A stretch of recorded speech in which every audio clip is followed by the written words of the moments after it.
করে নারীদেরকে নিয়ে ঢাকা বিশ্ববিদ্যালয়ের সর্বোচ্চ শিক্ষার্থীদের নারীদেরকে নিয়ে যখন তারা মিথ্যাচার করে, এগুলো কিন্তু প্রত্যন্ত অঞ্চলের মানুষ তারা কিন্তু কাজ বিচার করে সেগুলো কিন্তু খায় না, তারা কিন্তু সেগুলো বিশ্বাস করে নেয়।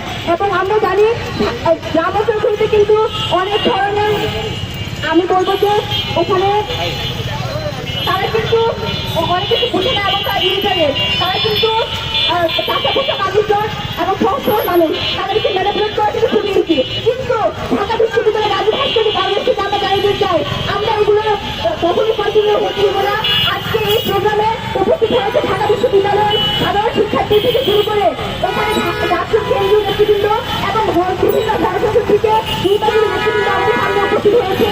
আমরা দেখেছি কিভাবে বিভিন্ন প্রোগ্রামে ইসলাম নিয়ে তারা গুরুত্বপূর্ণ মন্তব্য করে নারীদেরকে বের করে। আমরা সেটা প্রতিবাদ জানাচ্ছি। আজকে আমরা এখানে আমাদের যে উপস্থিত নেতৃবৃন্দ এবং সাধারণ শিক্ষার্থী যারা ভোটে রাখবে, তারপরে আমরা এখান থেকে আমাদের যে শিক্ষক বিষয়টি নিয়ে আমরা প্রপার অফিসে যাবো, সেখানে গিয়ে আমরা আমাদের যে দাবি সেগুলো ঘোষণা করবো। এবং এই মুহূর্তে আমি ঢাকা